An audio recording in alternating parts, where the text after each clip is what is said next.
Minister. Questions without notice. The Leader of the Opposition. Thank you, Mr Speaker. My question is to the Prime Minister.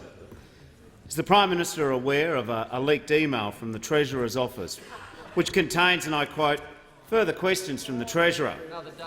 It goes on to ask if it's correct whether the now Prime Minister cut billions from aged care, and therefore has the Prime Minister briefed the Treasurer on his 2016 budget, which confirms that the now Prime Minister cut $1.2 billion from aged care. The Prime Minister has the call. Mr Speaker, once again, the reason that I am seeking to establish and will be establishing a Royal Commission into the aged care sector is so that we can have a discussion, a serious discussion about what is needed in the aged care sector based on facts, based on actual facts, Mr Speaker, not based on the lies of the Labor Party, Mr Speaker, not based on the agendas of others, but so all of these things can be put aside and we can focus on the needs of senior Australians in their most urgent time of vulnerability and need.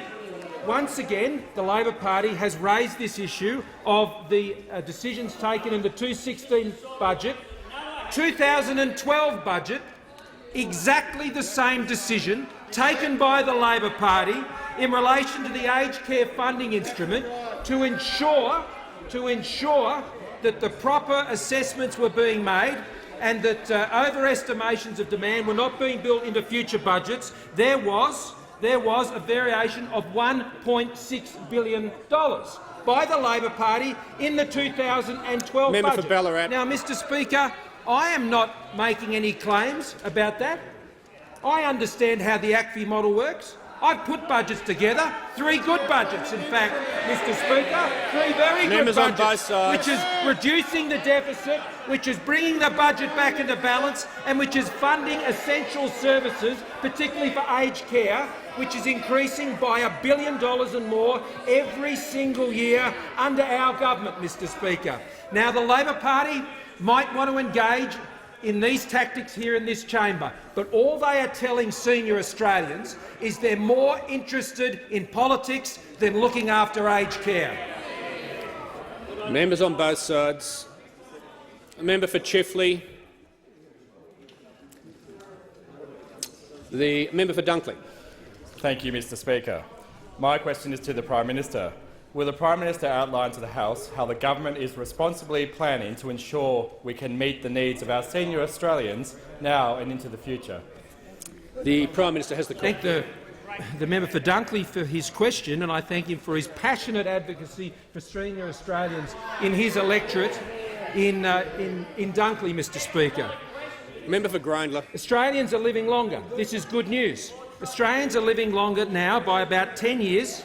Our population is ageing, albeit not as quickly as some European countries and some North Asian countries. But our population ageing is a material fact that the government is preparing for and has been, Mr Speaker, throughout our time in office. The 85+ age group will be the fastest growing part of our population over the next 40 years. In 1975, there were 125 centenarians. Today, at the most recent census, there were 3,569, and by 2055 there will be 40,000 centenarians in Australia. And our government is acting to prepare our country to ensure that we can meet the needs of senior Australians. Now, we understand in our government that aspiration has no age limit. It doesn't matter what age you are as an Australian, you will always have your aspirations that are supported by our government. To be financially secure, to be independent, to be safe, to be healthy, to be active, to be respected, to have new opportunities and seek out new experiences. That is what our policies are designed to do for senior Australians, and that's what we're funding them to be achieving, Mr Speaker. Now, one of the ways you're able to deliver $19.7 billion in this financial year for aged care services is if you have a strong economy, and if you have an economy where there are Australians of working age in work. And under our government, we have seen over the last 5 years the welfare dependency of working age Australians fall to the lowest level in 25 years. When you have Australians getting off welfare and getting into work of working age, that means you can pay for the services that older Australians and senior Australians rely on. Our workforce participation has increased over the term of our government, and that includes 640,000 more women in the workforce from when we first came into government, and the gender pay gap has fallen from 17.2% to 14.5% under the policies of our government. Australians are working longer. Indeed, there are 500,000 Australians over the age of 65 who are out there working and paying taxes, and 1/3 of the record jobs growth, the strongest jobs growth in our nation's history on recorded economic facts, 1/3 of those jobs went to Australians aged over 55. We know how to run a strong economy, and that's why senior Australians can count on the promises we make and the actions we're taking to ensure their aspirations are realised. The Prime Minister's time has concluded. The member for McMahon has Thanks very much, Mr Speaker. My question is to the Prime Minister. I refer to the previous answer and to the media report which states, and I quote, "The Treasurer was not across the detail of that policy."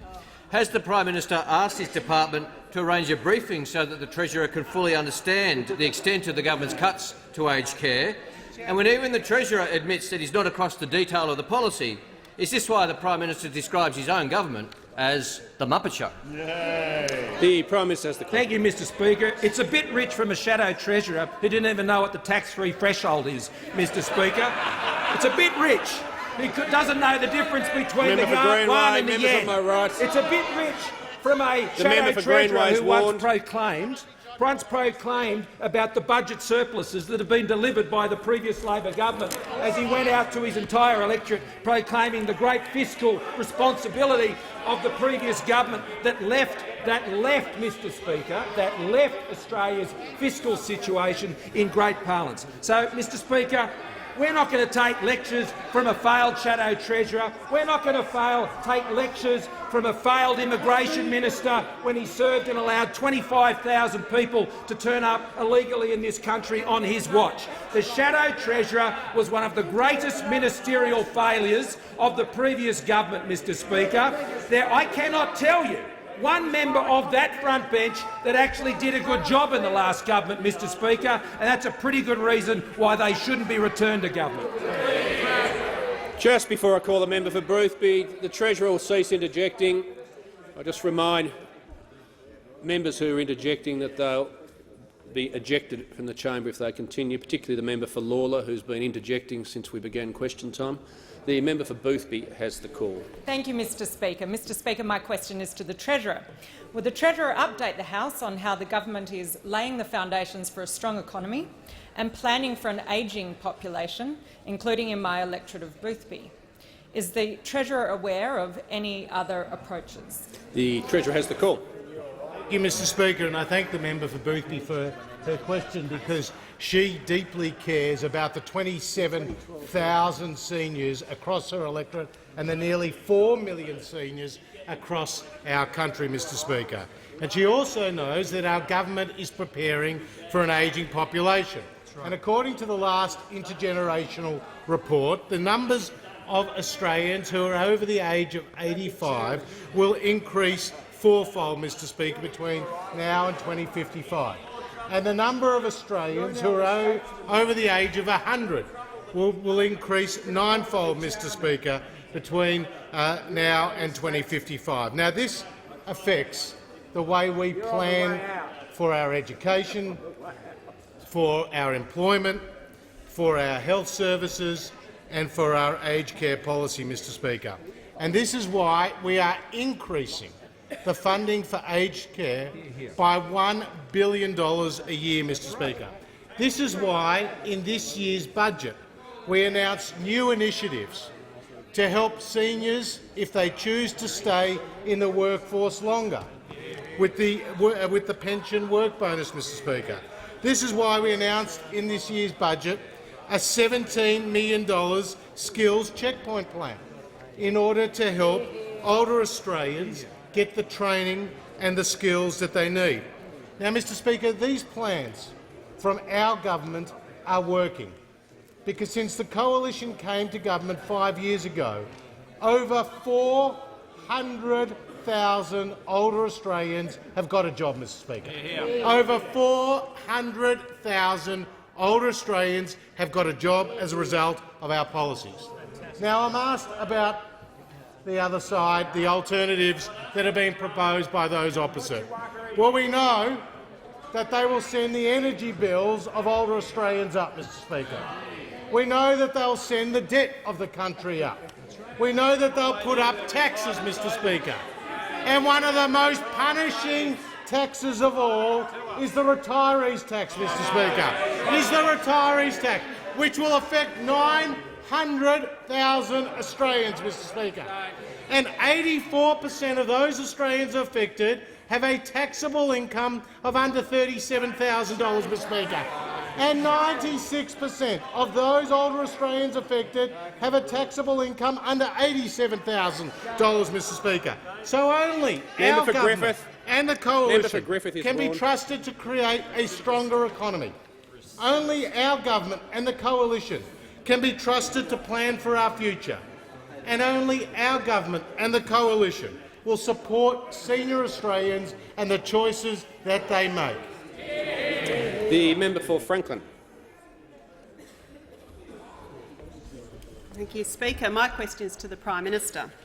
In his first budget as Treasurer, the now Prime Minister cut $1.2 billion from the aged care funding instrument, which determines the level of funding paid to aged care providers. And the latest leak reported today— will just take a seat. The Leader of the House will cease interjecting. The member for Franklin will begin her question again. Thank you, Speaker. I'll start again. My question is to the Prime Minister. In his first budget as Treasurer, the now Prime Minister cut $1.2 billion from the aged care funding instrument, which determines the level of funding paid to aged care providers.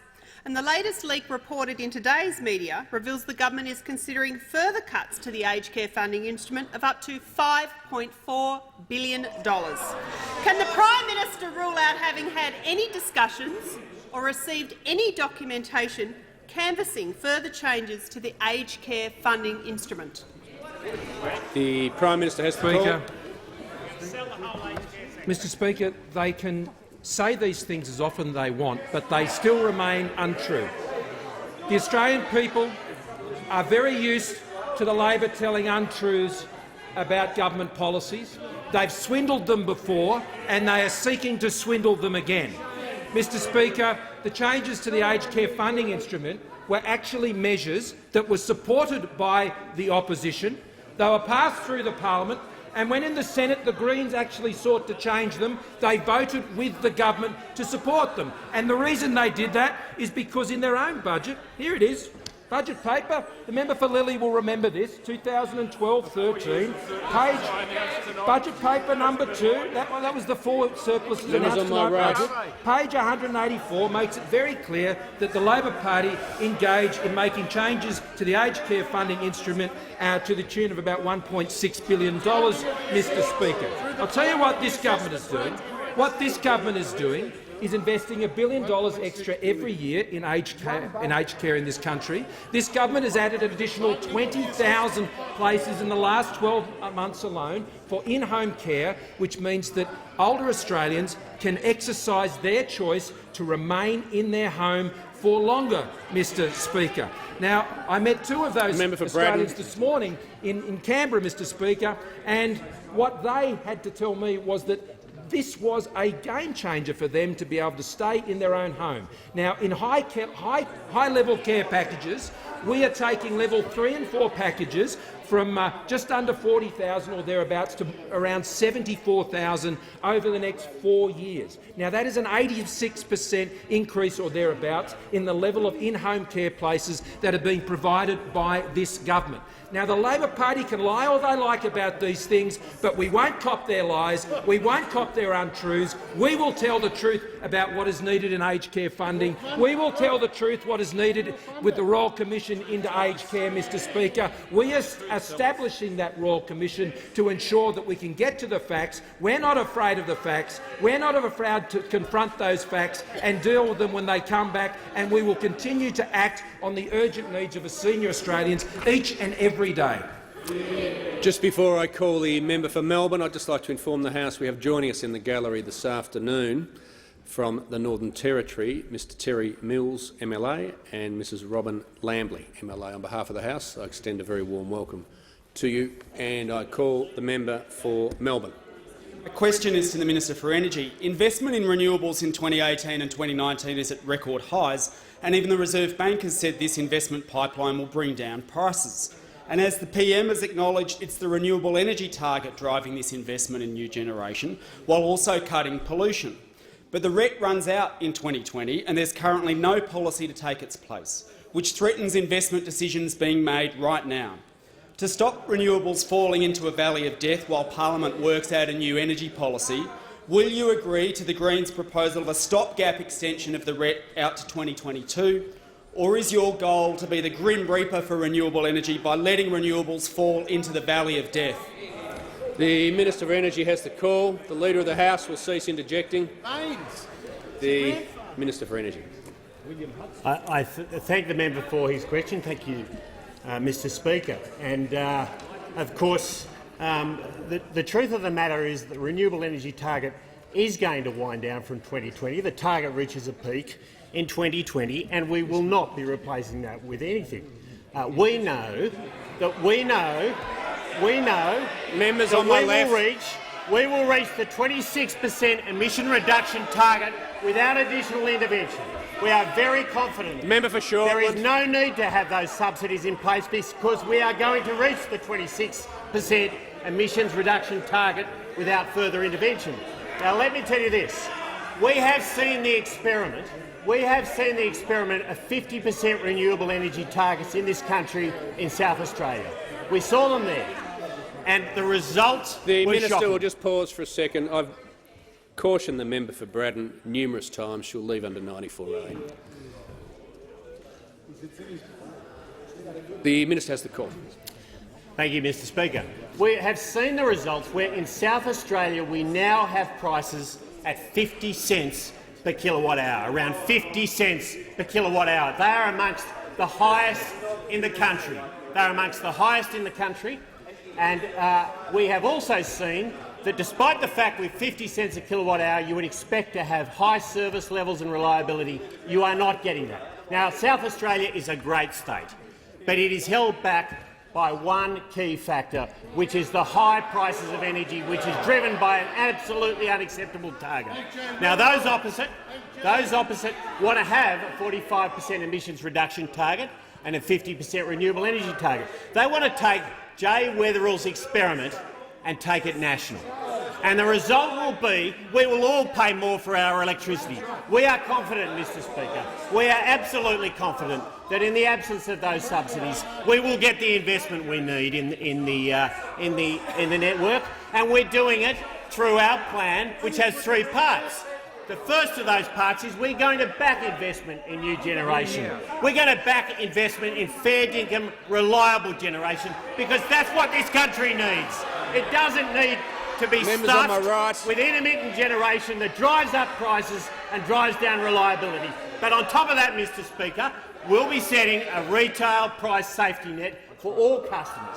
Those most in need this most. The sort of people who you would typically care for, but you don't care for anymore. And we're stopping the big rip-offs from the big energy companies. The member for Rankin. We will drive prices down. That is our policy. Those opposite will drive them up. The member for Shortland is now warned. The member for Calare. My question is to the Deputy Prime Minister and Minister for Infrastructure, Transport and Regional Development. Will the Deputy Prime Minister update the House on how good economic management allows the government to look after older Australians in rural and regional Australia, including in the electorate of Calare?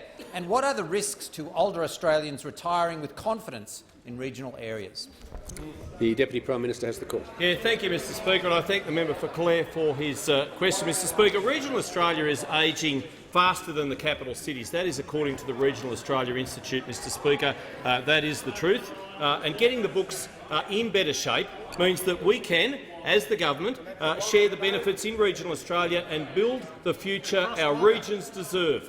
build the future that our regions want, expect, but most of all deserve. That's what we want to do for the 8.8 million Australians who live in regional Australia, who make their homes there, who want to retire there. We want to build a better future for them, and it means that we can invest in making country communities more livable, such as in the member for Clare's electorate, and including the $1.9 million investment in the Blaney Centre Point Sports and Leisure Facility upgrade through the Building Better Regions Fund. Now, I've seen that particular facility. I know it needs upgrading. I visited it with the member for Clare in April. I saw firsthand what an asset that an upgraded facility would be for the local community, particularly for seniors in that community, particularly for those people with a disability.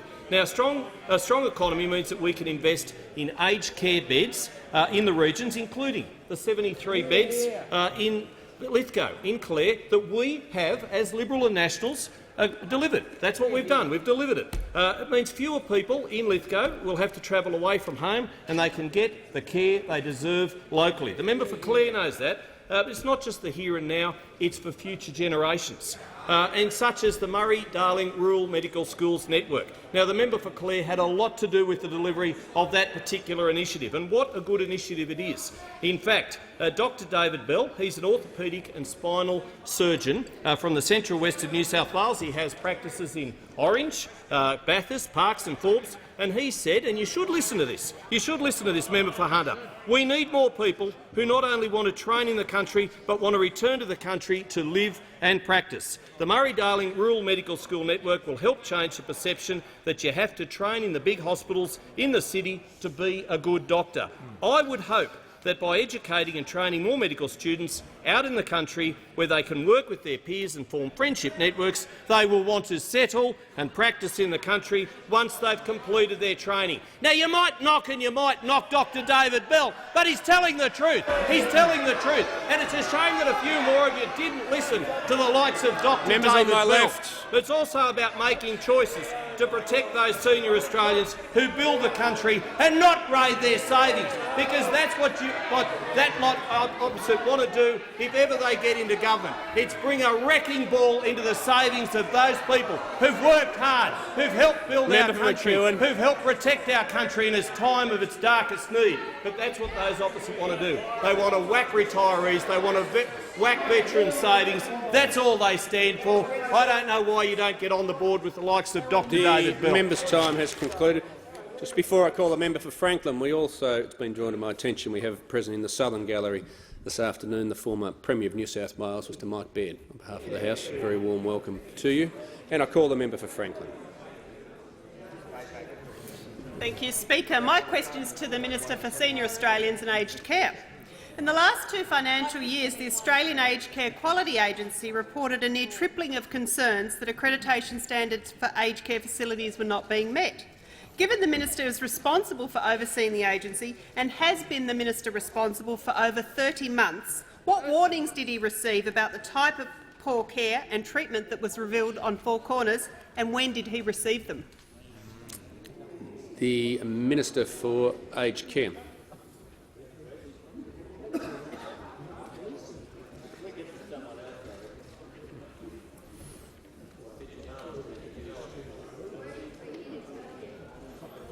The Minister for Aged Care has the call. Mr Speaker, I thank the member for Franklin for her question. Since becoming involved in the portfolio, I have frequently been in and out of aged care facilities right across this nation, so I've become aware of incidents as they occur.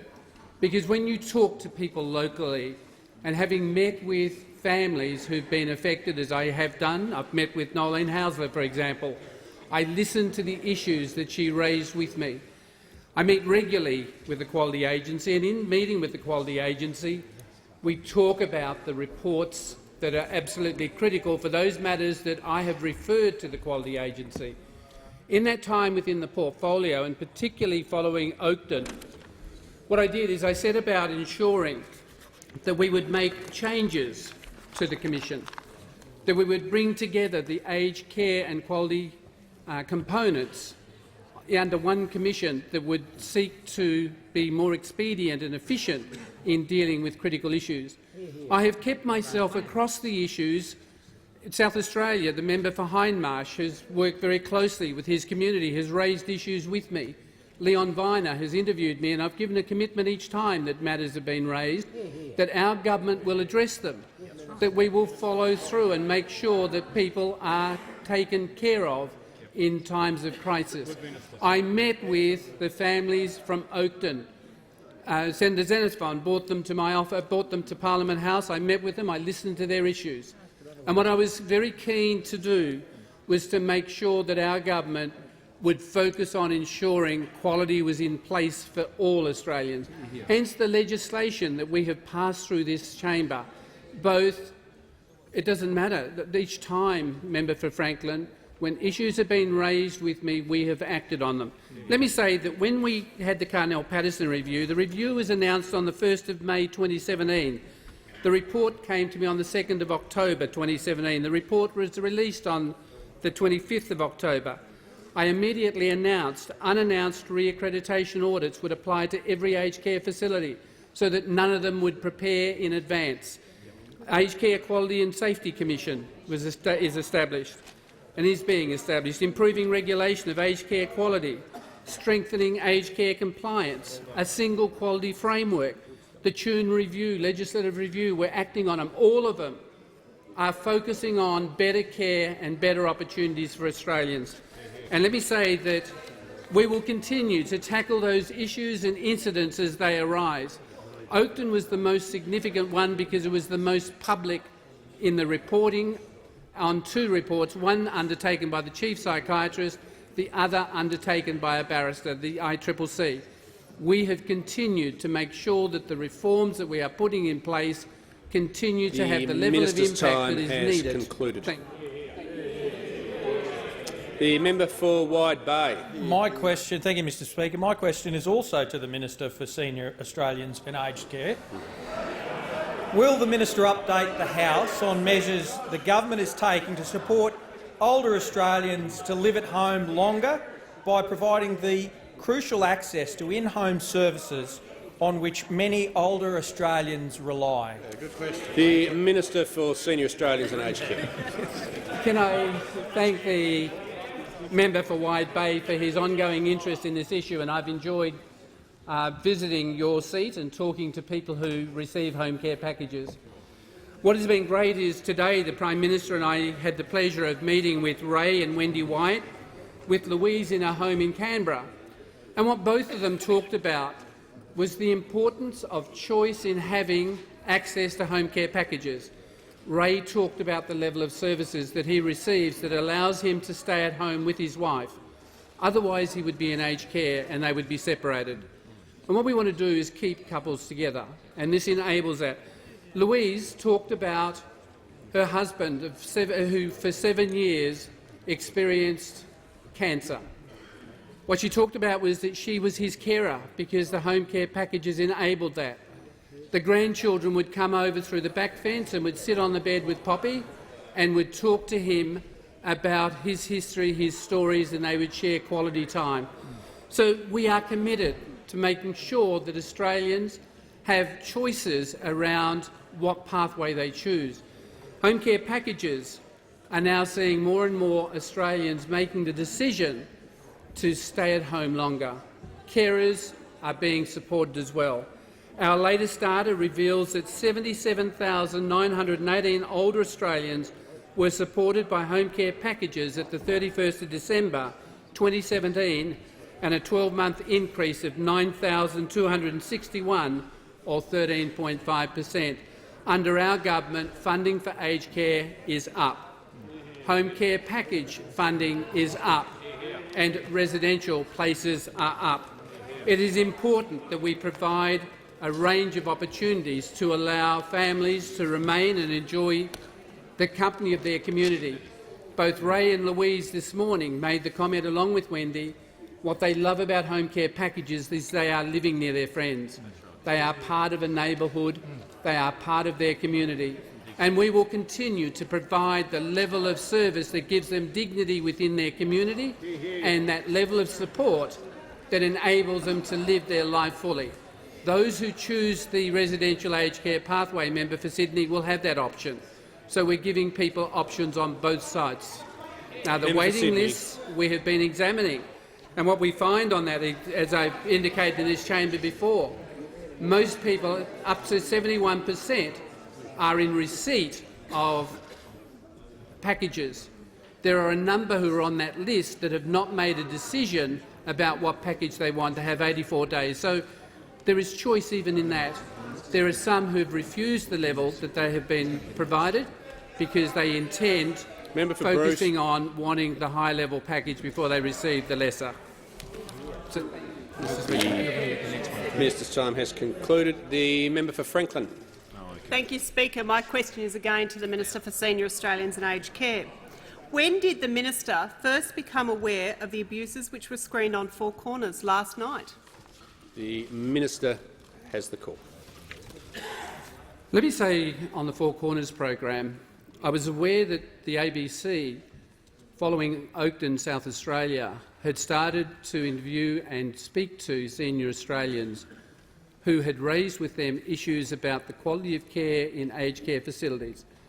In fact, if I remember back and recall back to Oakden, there were a series of stories that 730 did out of the Northern Territory initially and then out of a couple of other locations, stories around the quality of care that was not being provided to senior Australians.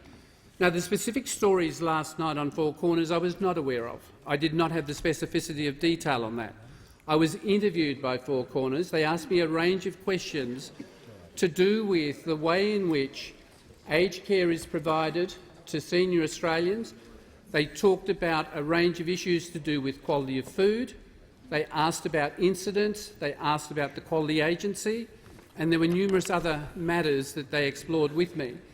They also mentioned that they had received 4,000 responses from Australians across the nation. What I noticed last night is Four Corners started by acknowledging that the Prime Minister had called for a royal commission, which they welcomed. And that was important because they recognised equally from their stories and from the information they had that there is something wrong in the system. When I look at those incidents last night and all three families, there are things that would not have been picked up by the quality agency had they gone in there. So there are elements around that. Leader of the Opposition, I'm not fear-mongering, nor are we trying through the Royal Commission to fear-monger, because I think it's the bipartisan approach, Leader of the Opposition, is absolutely critical in what we do. I did make comments at the time, and I acknowledged yesterday I did make comments, but it was based on a point in time and a set of circumstances to which I responded. But on this is absolutely important that we continue to focus on the safety and quality of life of Australians within aged care. I was quite disturbed by those stories last night because I did not expect to see Australians in aged care who'd been trusted to the care of providers to be given those experiences that we saw. And let me say that all of us have to think about making sure 5 years is not the issue. The member for McEwen, McEwen. The issue is to do with all of us making sure that the quality of care to anybody in a facility in this nation, including home care, is provided at the highest level. And where we know there are incidents.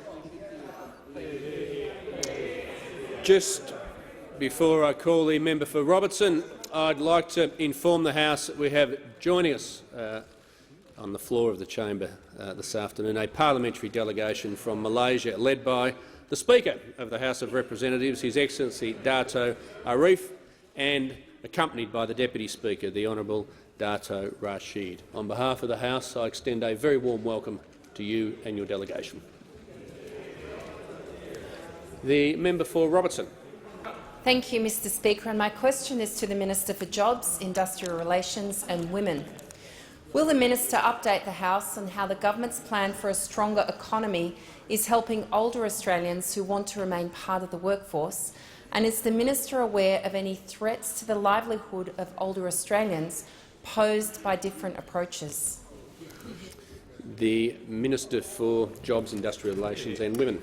I thank the member for Robertson for her question, and she is indeed in this place a very powerful advocate for older Australians, because she, like the government, recognises the great skills and experiences that mature age workers bring to the workforce, and she knows that their skills and experience are refined over a period of time, over a long career, and of course are ready to be harnessed by employers who want people with those skills and experiences. The government understands as well that, quite aside from the obvious financial benefits that go with getting a job, continuing to have mature-age workers in the workforce getting a job can improve health outcomes, contributes to self-esteem and has social and emotional benefits for those workers. And it is for this reason that the government has invested in a range of programs that help older Australians who want to find a job or who want to upskill. The government is working with industry via a collaborative partnership on mature-age employment to promote the benefits of recruiting and retaining older Australians and help employers have a more age-diverse workforce. We're also investing $17.7 million to encourage entrepreneurship and self-employment amongst mature-age Australians by expanding the entrepreneurship facilitators in a program that extends them out to more than 20 different locations across the country. And we are rolling out the Career Transition Assistance program a year earlier, so that mature-age workers can seek the benefits sooner from guidance and training so that they can be competitive in their local job market. More than 360,000 jobs have been created for mature-age workers since this government came to office. And of course, we have a very proud record when it comes to jobs. We have created more than 1.1 million jobs since we came to government. And we are actively out there working, making sure that older Australians who want a job have the opportunity to get a job so that they can have money in their pockets. And we're delivering those results. But what about those opposite? Well, they are actively looking to take money out of the pockets of older Australians, not helping them to get into a job to put money in their pockets. And the way that they are doing this is through their mega retiree tax that will hit around 900,000 Australians, picking the pockets and the handbags of their grandmothers and grandfathers right across our nation. It is not something that it is right, and it's certainly not something on this side of the chamber that we would stand for. The member for Franklin. Thank you, Speaker. My question is to the Minister for Senior Australians and Aged Care. Does the minister accept that the sorts of abuses that were screened last night on Four Corners were occurring when he was rejecting the calls for a Royal Commission? Minister, what's changed? The Minister for Senior Australians and Aged Care.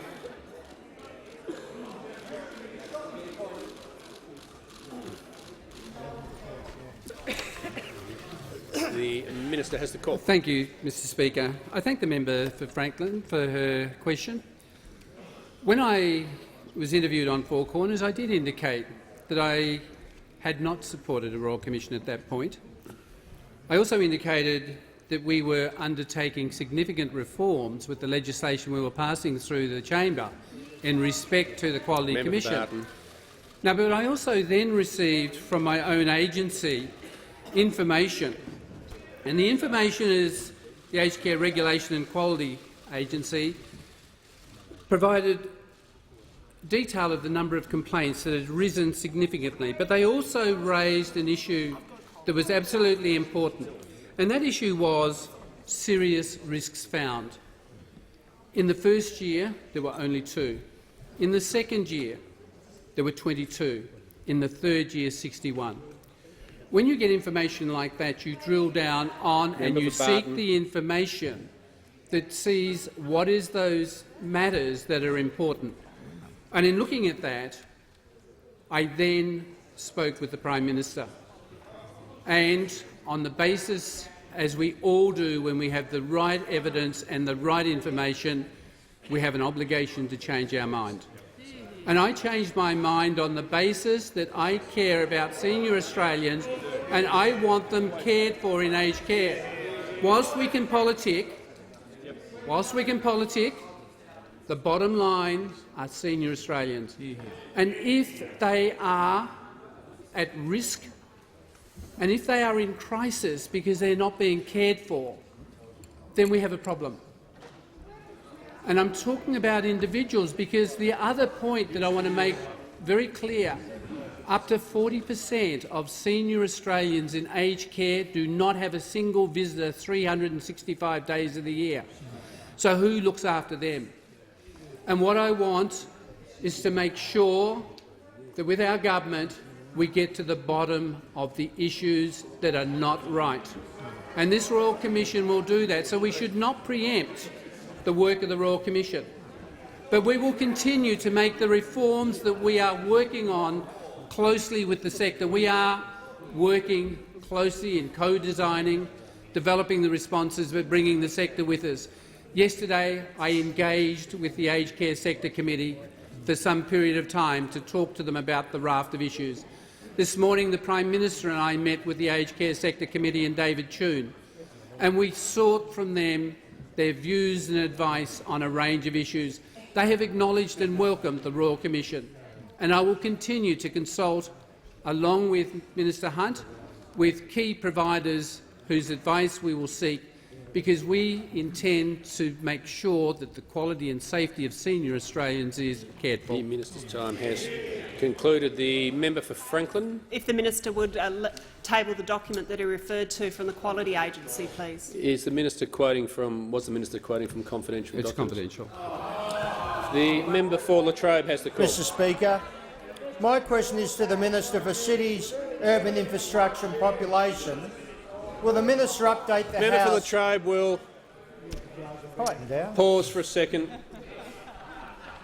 The Leader of the House is continually interjecting and he's sitting between me and the member for Latrobe. It makes it very difficult to hear the question. I'm presuming he wants it asked. The member for Latrobe will begin his question again. Thank you so much. My question is again to the Minister for Cities, Urban Infrastructure and Population. Will the minister update the House on how the government is planning for population growth and supporting older Australians now and into the future? Is the minister aware of any alternative views? The Minister for Cities. Well, can I thank the member for Latrobe for his question? As the member for Latrobe knows, Australia has been one of the fastest-growing countries amongst the OECD, growing on average by 1.7% per annum over the last decade. And one of the challenges of our population growth is that it has not been evenly distributed across the country. We've got big urban areas, Mr. Speaker, such as Melbourne, Sydney and South East Queensland, which have been growing very fast. And meanwhile, we've got other smaller cities and regional areas which would like to grow faster than they are presently. Now, to give an example of this, Adelaide last year grew by 10,000 people. Melbourne grew by 10,000 people every 25 days. Now, that puts a lot of pressure on those big centres like Melbourne, and the member for Latrobe understands this deeply, being in one of the fastest-growing areas of Melbourne. But it also means that we've got cities such as Adelaide and some regional areas which would actually like to grow faster. A further challenge, Mr. Speaker, is that we've got different growth rates amongst different age cohorts, and one of the fastest growth rates is amongst the seniors. Indeed, Mr. Speaker, over the next 40 years, seniors above the age of 65 will grow from 15% of the population to 22% of the population. And as the Prime Minister just indicated earlier today, of the 85-plus segments, they will see a fourfold increase in numbers over the next four decades. Now, that is great news because people are living longer, as the Prime Minister said, but it also means that we need to be planning accordingly in order to give those seniors the quality of life that they need and deserve, given their role in building Australia over the last few decades. Now, how are we addressing some of these population challenges, Mr. Speaker? Well, first of all, we are investing in congestion-busting infrastructure right across the country, $75 billion worth, Mr Speaker. Second, we're supporting stronger growth in Adelaide and some of those smaller cities and regional areas and taking the pressure off those big capital cities. And thirdly, Mr Speaker, we've got stronger population planning, taking into account that geographical shift in population, as well as some of these demographic factors that I've been referring to ensure that we've got the right services in place. Not just for seniors, but for all Australians. Mr Speaker, we have got the plans and the policies in place to cater for those population changes, to deal with seniors going forward. And I can assure you, Mr Speaker, and when I'm asked about the alternatives, what is not in our plans for seniors going forward is a retiree tax. What is not in our plans for seniors going forward is increasing electricity prices, and what is not in our plans is policies which will wreck the economy. The Deputy Leader of the Opposition has the floor. Thank you, Mr Speaker. My question is to the Prime Minister. I refer to the Prime Minister's answers about bullying in his government. The Minister for Women has said that government members were subject to threats, intimidation and bullying. More than a quarter of Liberal women MPs and senators agree. Today, the Prime Minister said he was 100% confident that bullying is not an issue in his government. Does the Prime Minister stand by his answer? Is he telling the Minister for Women, the members for Chisholm, Gilmore and Curtin and others that the bullying just didn't happen? The Prime Minister has the call. As I remarked earlier today, when I have engaged with the members of my team about this issue, the issues that they have raised went to matters within the party organisation, and I have requested the party organisation put in place a process that can deal confidentially and a rigorous process to deal with complaints in the party organisation. Within the Federal Parliamentary Party, the way that welfare issues are dealt with are through the party whips, and the member for Forrest has been doing the job for 11 years, and she does an outstanding job with her other whips and caring for the welfare of the Liberal and members of this House, and that is exactly the same process as the member for Sydney has acknowledged occurs when it comes to the Labor Party in this place as well. And, Mr Speaker, it only begs the question that they're entitled to come and put these matters, of course, Mr Speaker, but they need to have a look at what's happening in their own case. The ALP candidate for Hasluck, Lauren Palmer, quit as the candidate in July of this year amid an outbreak of fresh factional warfare within the party. And despite the former ALP candidate citing health reasons for her withdrawal, one source said Ms Palmer had been bullied into resigning and had been treated badly by Labor figures, some of whom believed she was running a poor campaign.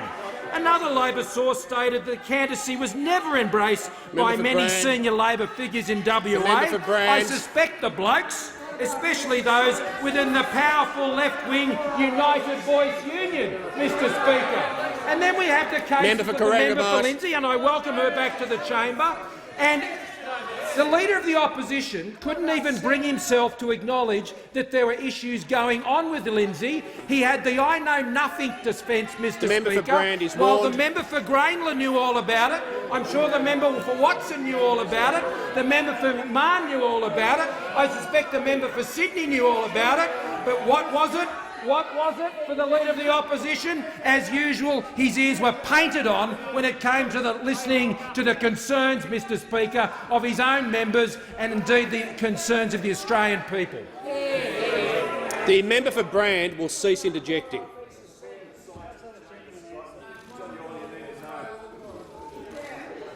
The member for Forrest. Thank you, Mr Speaker. My question is to the Attorney-General. Will the Attorney-General update the House on steps the government is taking to address elder abuse and how the government is committed to protecting senior Australians? The Attorney-General has the call. Thank you, Mr Speaker, and I thank the member for Forrest for her question, knowing, of course, that she makes great effort in her electorate to try and prevent the types of things that we're about to speak about here in this parliament. And it was as part of the last budget's More Choices for a Longer Life package that the government provided $22 million to tackle elder abuse. And what that is allocated towards is trials of specialist elder abuse units in legal services, more support for family counselling and mediation services, and a greater number of specialist staff to provide practical and professional help to older people experiencing abuse, and particularly member in regional areas like the one that you represent. And why is this so important? We obviously have all heard anecdotes around the types of abuse that occurs for elder Australians, particularly in financial settings. But at the essential basis of the problem is that the number of older Australians is growing, and the number of older Australians that are experiencing abuse, particularly financial abuse, is growing. So in 2016, 15% of the population were aged over 65 years. That was 3.7 million Australians. The Australian Institute of Health and Welfare estimates that by the middle of this century that number would have doubled to 8.7 million people. That is 22% of Australians will be over 65. And, Mr Speaker, in trying to put together policy to tackle elder abuse, I've described this group, elder Australians, as our largest vulnerable minority. And the 22 million that I've just spoken of builds on a $15 million package in the 2016 budget, which went to looking at a national prevalence study to inform a national plan on elder abuse. And Australia is one of those countries that has not got any professional data or study that tells us about the extent of the problem for elder abuse. That work has been done in the UK, in Ireland, in Canada.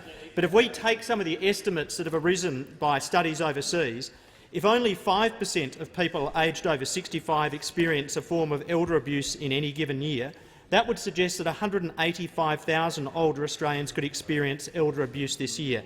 That might be in the types of settings that the Royal Commission will look at, or it might be totally outside residential or care settings and be in the context of financial abuse.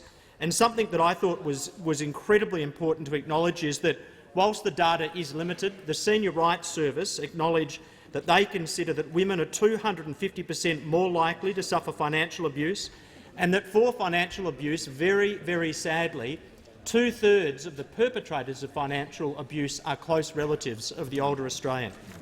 Now, one thing that we've been working very hard on, even before the National Prevalence Study and Plan is developed, is a single national register of enduring powers of attorney, so that coalface financial services providers can actually check whether these documents are authentic, whether or not they are in their best form, or whether they're defective, and that will be critical moving forward. The minister's time has concluded. The member for Ballarat. Thank you, Mr Speaker. My question is to the Prime Minister. I refer to the Prime Minister's answers about bullying in his government. Is the Prime Minister aware of a media interview about the member for Chisholm's claims of bullying within his government, where the Vice President of the Liberal Party said, and I quote, "Put up or shut up. I've said this before. Women always want the spoils of victory without the fight." Does the Prime Minister stand by his previous answers that addressing bullying within the government is the responsibility of others? Unbelievable. The members on my left.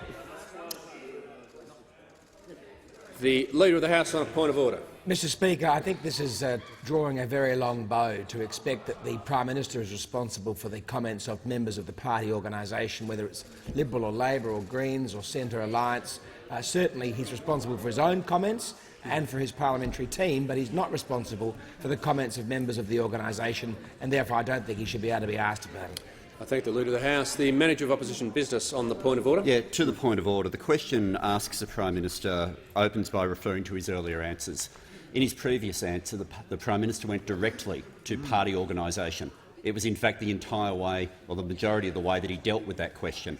This then penetrates that exact same line of argument the next stage and asks him again whether he stands by his previous answers. It is a direct response to how the Prime Minister answered the last question, and he answered it in order. Look, when the first question was asked on this subject, I made it clear I thought it was really line ball whether it was in order. I'm going to make a couple of points to the Manager of Opposition Business. Certainly, with respect to referring to the previous answer, that does open it up somewhat. I don't think it then means that a statement from a party official can then mean that the Prime Minister is, or that question is, in order. I really don't. I mean, we launched the 7th edition of practice this morning, and one of the examples you'll find in there is that it's very clear that ministers, including the Prime Minister, can only be asked questions for matters for which they are responsible. And the Prime Minister is not responsible for the Vice President of the Victorian division of the Liberal Party. He's not, and so I'm prepared to. It's okay. The member for Bonner can resume his seat. He'll get the call next. So I don't believe it's in order. I'm prepared to hear from the Manager of Opposition Business again. The question is whether the Prime Minister stands by his previous answers that addressing bullying within the government is the responsibility of others.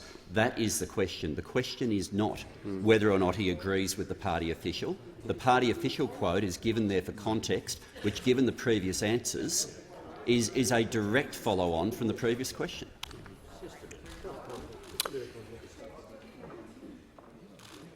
Yes, look, with respect, I'm prepared to allow the question. The Prime Minister has the call. I'm very happy to address the matter. I do stand by my comments, Mr Speaker, about matters that fall within the ambit of the Federal Parliamentary Party, of the Liberal Party, which is what I'm responsible for as the leader of the Federal Parliamentary Liberal Party. By contrast, the federal leader of the Labor Party said he knew nothing about an investigation happening within his own party in Western Sydney when one of his own members was being dragged under the bus, Mr Speaker, on a daily basis. But I'll tell you what also I'm very proud to be part of. I'm proud to be part of our government that has invested $300 million in women's safety since 2015. I'm proud to be part of a government that has invested $100 million in a women's safety package announced in September of 2015. The package focused on practical immediate action to keep women and children safe, improving training for frontline workers, enhancing service delivery in critical areas and providing educational resources to change attitudes. $100 million for the third action plan, 2016-19. The member for Bandt can't be repeatedly warned. She'll leave under Standing Order 94A for continually interrupting. The Prime Minister has the call. Thank you, Mr. $100 million for the National Plan to Reduce Violence Against Women and their Children from 2010 to 22, $83 million in the 2017-18 budget that I brought down for legal assistance services and reform to family law and family violence services, $54 million in the 2018-19 budget that I brought down for women affected by violence and for online safety initiatives. Mr Speaker, our government stands by our record for standing up for women who have been affected by family violence and all sorts of violence. Mr Speaker, people can look and see what we've done. All they can look at Labor do is see what they say. And people will believe a government that is getting on with the job and protecting women, investing in programs to defend women and to support women who are in situations of family violence. That's our record of our government, Mr Speaker. From the day we were elected in 2013 until now, the women of Australia can guarantee, that can be guaranteed on our part, that we will deliver for their safety every single day we have the opportunity to do so. The member for Bonner. Thank you, Mr Speaker. My question is to the Minister for Health. Will the minister update the House on how a stronger economy enables the government to support the quality of life of senior Australians by providing affordable access to vital medicines and crucial medical research? Is the minister aware of any alternative approaches to supporting the health of older Australians? The Minister for Health has the call. Thank you very much, Mr Speaker, and I want to thank the member for Bonner for not just his question but his passionate support of medical research, of new medicines and of older Australians. And as somebody who was successful in small business, he knows that you can't provide the medicines, the medical research and the support for older Australians unless you have a strong economy that can actually deliver these essential services. We've heard today from the Prime Minister about the 2012 budget, the famous 4 surpluses I announced but will never deliver tonight budget. But also we should never forget the 2011 budget, because in that budget Labor deferred the listing of 7 vital medicines due to fiscal circumstances. One of those medicines was for lung disease. I am pleased, however, to say that because of the strong economy, because of the million jobs, because of the benefit to the budget, we have a commitment to list all of the medicines which the medical experts recommend. Just this year, in helping senior Australians, we have been able to assist them with lung disease. 2 critical medicines which we've listed for non-small cell lung cancer, primarily an issue facing many older Australians, have been listed. One of those is Tecentriq, and that is for lung cancer, a medicine which would otherwise have cost $100,000 a year for patients, beyond the reach of virtually every patient, and which will help potentially over 2,000 patients a year, was listed earlier this year on the 1st of April. A real breakthrough. In addition to that, we've also had alectinib listed again, which will primarily help older Australians where it would otherwise have cost $188,000. And because of a strong economy, we're able to do that. These new medicines are vital as life-saving and life-preserving medicines, and they are part of what we have been able to do to assist older Australians and all Australians who might suffer from these conditions.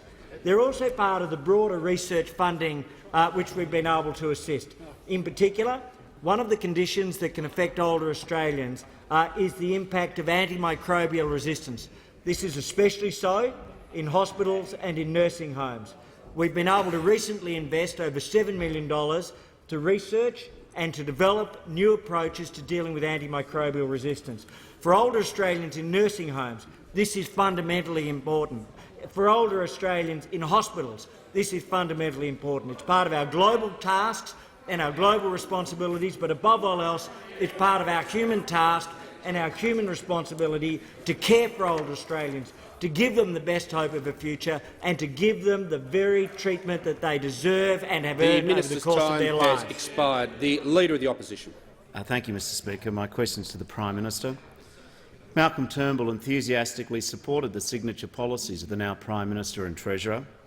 The Prime Minister was architect of Malcolm Turnbull's $80 billion big business tax cut, and the Treasurer was the architect of Malcolm Turnbull's national energy guarantee.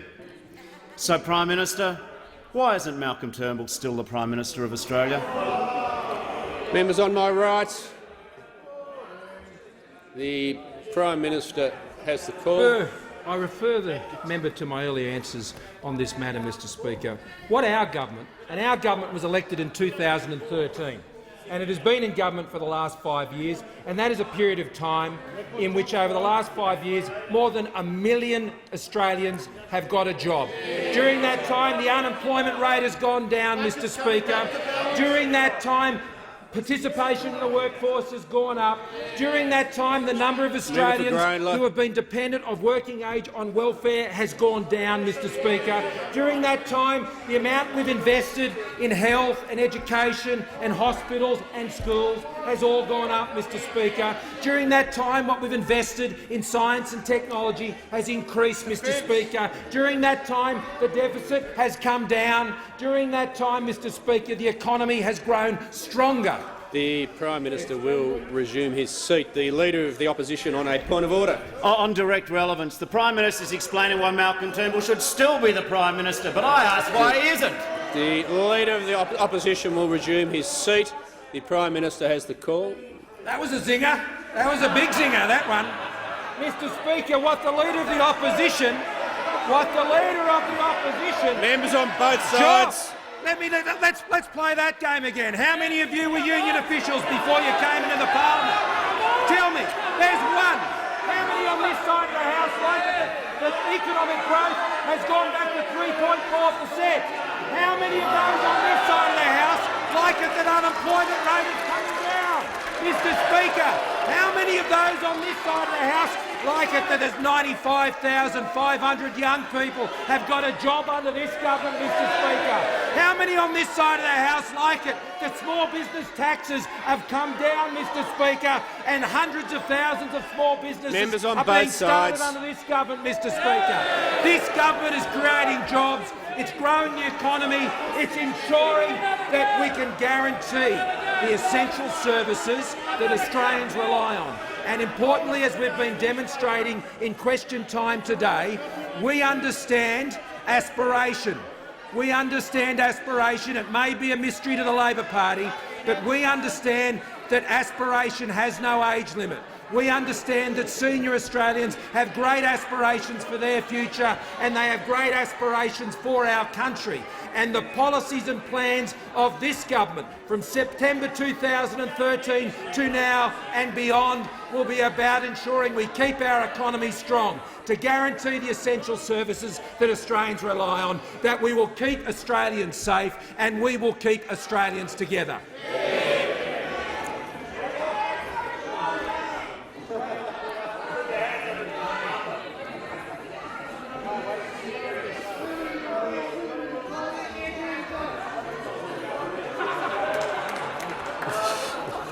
The member for Reid. I couldn't help myself. The member for Reid has the call. Thank you, Mr Speaker. My question is to my good mate, the Minister for Immigration, Citizenship and Multicultural Affairs. How is the government planning for an ageing population and helping Australians in aged care, including in our vast and diverse multicultural communities? The Minister for Immigration. Well, thank you, Mr Speaker. I thank the member for Reid for his question and note his very deep involvement in Australia's multicultural communities, his passionate advocacy for Australians from all backgrounds and walks of life. Mr Speaker, people have come from all corners of the globe to make Australia their home, and no time more so than in the second half of the 20th century. Now, Mr Speaker, after the Second World War, we saw a huge wave of immigration to Australia.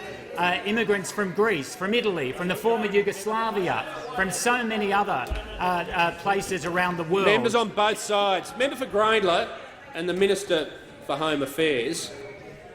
If you want to continue your conversation, I can arrange for it to happen outside.